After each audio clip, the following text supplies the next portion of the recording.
Hello friends, welcome to AB classes. आज friends मैं जो टॉपिक लेकर आया हूँ वह सब्जेक्ट है theory of machine. Theory of machine का मैंने एक नया चैप्टर स्टार्ट किया था जिसका नाम था फ्रेंड्स वाइब्रेशन। वाइब्रेशन का आज मैं नेक्स्ट टॉपिक लेकर आया हूँ फ्रेंड्स, जिसका नाम है क्रिटिकल स्पीड ऑफ शाफ्ट।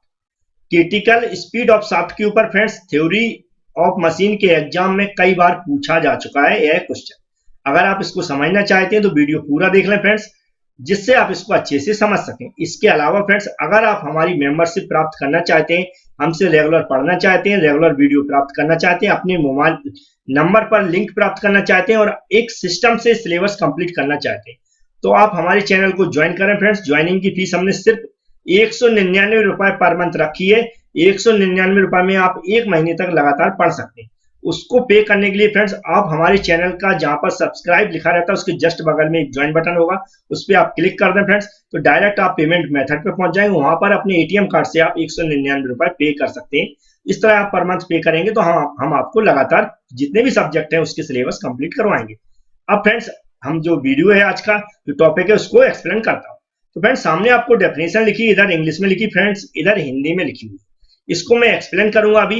इससे पहले मैं बता दूं, दोनों डायग्राम को हम जूम करके बताएंगे फ्रेंड्स, जिससे आप इसको अच्छे से बना सकें और समझ सकें। तो डेफिनेशन को फ्रेंड्स मैं अपने तरीके से समझाऊंगा। यहाँ पर आप डेफिनेशन लिखी हुई है उसको पढ़ सकते हैं और नोट कर सकते हैं, तो ध्यान से आपको सुनना है। तो फ्रेंड्स, जैसा कि हम जानते हैं कोई शाफ्ट है, शाफ्ट जानते हैं, शाफ्ट जो रोटेट करती है वह फ्री मूव हो रही है, उस पर कोई भी फोर्स नहीं लग रहा। अगर हम उसकी स्पीड को धीमे धीमे बढ़ाते जाते हैं, क्या करते हैं, धीमे धीमे बढ़ाते जाते हैं, तो उसमें डिफ्लेक्शन क्या होता है, क्रिएट होना स्टार्ट हो जाता है। क्या होता है, उसमें डिफ्लेक्शन बढ़ना स्टार्ट हो जाता है। तो धीमे धीमे जैसे स्पीड बढ़ाएंगे तो डिफ्लेक्शन भी बढ़ता रहता है। तो एक स्पीड ऐसी आएगी फ्रेंड्स कि जहां पर जो डिफ्लेक्शन होगा सॉफ्ट के अंदर वह मैक्सिमम हो जाता है, मतलब वह जो मैक्सिमम डिफ्लेक्शन होगा फ्रेंड्स, उसके बाद अगर हम स्पीड बढ़ाते हैं तो वह टूटने की स्थिति में आ जाती है। ठीक है, क्या होती है, टूटने की स्थिति में आ जाती है सॉफ्ट। तो फ्रेंड्स, हम क्या देखा फ्रेंड्स, हमने कि जो स्पीड बढ़ाई तो एक पॉइंट हमें ऐसा मिला जहां पर हमें डिफ्लेक्शन मैक्सिमम मिला। तो वह स्पीड जहां पर डिफ्लेक्शन मैक्सिमम होता है किसी शाफ्ट के अंदर, जहां पर डिफ्लेक्शन मैक्सिमम होता है वह स्पीड होती है, उसी स्पीड को हम क्या बोलते हैं, क्रिटिकल स्पीड बोलते हैं किसी शाफ्ट की। समझ में आया फ्रेंड्स? सिर्फ हमें इतना याद रखना कि वाई मैक्सिमम स्पीड जहां पर शाफ्ट के अंदर मैक्सिमम डिफ्लेक्शन क्रिएट होता है, उसी स्पीड को हम क्या बोलते हैं, क्रिटिकल स्पीड ऑफ शाफ्ट। समझ में आया फ्रेंड्स? ऐसा ही मैंने डेफिनेशन में भी लिख दिया। अब इन डायग्राम को थोड़ा समझ लेते हैं, उससे कुछ थ्योरी भी समझेंगे और समझ में अच्छा आएगा फ्रेंड्स आपको। तो फ्रेंड्स, सबसे पहले मैं बता दूं आपको, ये डायग्राम जो मैं एक्सप्लेन करता हूँ आपको एक्सप्लेन करना सीखना है और एग्जाम में उस जो एक्सप्लेन करते हैं उसको लिखना भी सीखना। ठीक है फ्रेंड्स, तो जो डायग्राम एक्सप्लेन कर रहा हूँ उसको ध्यान से सुनना। ये पहला डायग्राम है जब शाफ्ट नॉर्मल स्थिति में स्टेशनरी की, मतलब मूव नहीं हो रही। हमने मान लिया ये शाफ्ट है, जो देख रहे हैं एक्सेस शाफ्ट की ये शाफ्ट लगी हुई है, मूव होगी। ये रोटर है फ्रेंड्स, इसका जो सेंटर मैंने ओ मान लिया, और जी क्या है, गुरुत्व केंद्र की स्थिति। तो जब शाफ्ट स्टेशनरी की स्थिति में थी फ्रेंड्स, तो हमने जो गुरुत्व केंद्र ऐसा माना है, या जो भी प्रैक्टिकली होता है उसके अकॉर्डिंग, कि इसके सेंटर की क्या है, पास में होता है। कैसा होता है, पास में होता है। जैसे ही शाफ्ट क्या होती, मूव होना स्टार्ट होगी, हमने इसको रोटेट कराना स्टार्ट किया फ्रेंड्स।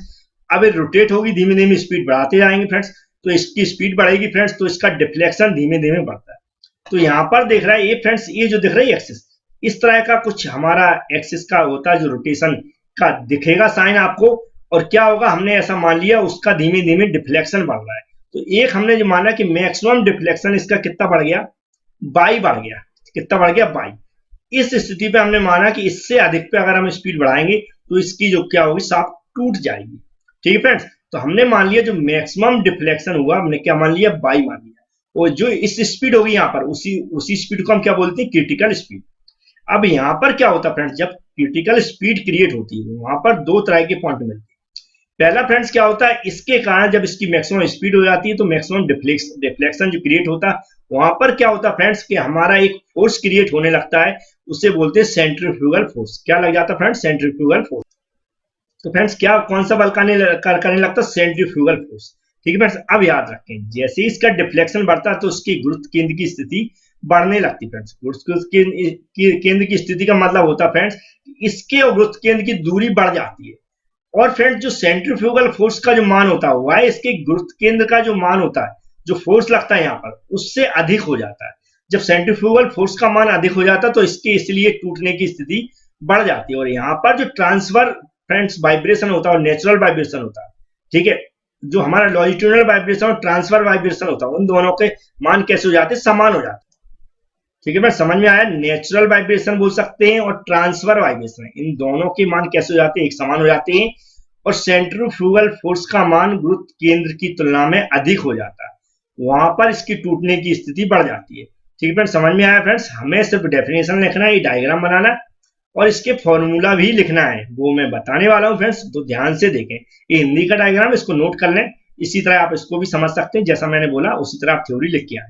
ठीक है फ्रेंड्स, जो पॉइंट मैंने कुछ बोले, कौन सा बोला मैंने कि यहाँ पर क्या होता है, जैसी स्पीड बढ़ती है सेंट्रीफ्यूगल फोर्स का मान बढ़ने लगता है, तो जहां पर मैक्सिमम जो हमारा डिफ्लेक्शन क्रिएट होता है वहां पर क्या होता है, गुरुत्व केंद्र की स्थिति बढ़ जाती है और गुरुत्व केंद्र की तुलना में सेंट्रीफ्यूगल फोर्स का मान अधिकतम हो जाता है। और जहां पर ट्रांसफर वाइब्रेशन है, ट्रांसवर्स वाइब्रेशन और नेचुरल फोर्स का मान एक समान हो जाता है फ्रेंड्स।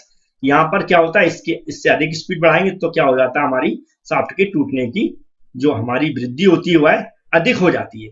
ठीक है फ्रेंड्स, तो वह जो मैक्सिमम डिफ्लेक्शन है, जिसके बाद अगर स्पीड बढ़ाएंगे वह शाफ्ट टूट जाएगी, उसी मैक्सिमम डिफ्लेक्शन के दौरान जो स्पीड प्राप्त करते हैं उसको क्रिटिकल स्पीड बोलते हैं।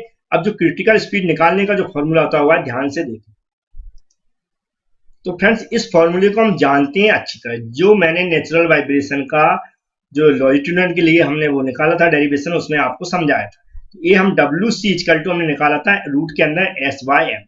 S क्या होती है, स्टिफनेस होती है स्प्रिंग की, M क्या है, मास। अब इसकी जगह हमने क्या प्रूव किया था, A प्रूव। इसकी जगह क्या लिख सकते हैं हम, G/, क्या लिख सकते हैं फ्रेंड्स, जो हमारा डेल है। डेल क्या होता है, डिफ्लेक्शन। G क्या है, जो हमारा ग्रेविटी होता है। ठीक है फ्रेंड्स, तो हम अगर WC = क्या लिख सकते हैं, रूट के अंदर G/डेल।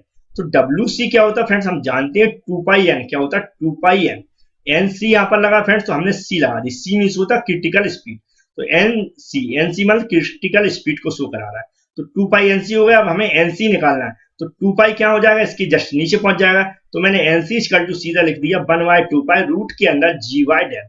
तो NC = फ्रेंड्स निकाल दिया। इस क्रिटिकल स्पीड हम निकाल सकते हैं किसी भी न्यूमेरिकल में इस फॉर्मूले से। G हमारा 9.81 हो जाएगा, डिफ्लेक्शन जो भी न्यूमेरिकल में गिवन। तो फ्रेंड्स, इस तरह का वीडियो अगर आपको पसंद आ रहा है तो लाइक करें, हमारे चैनल को ज्वाइन करें। Thank you friends.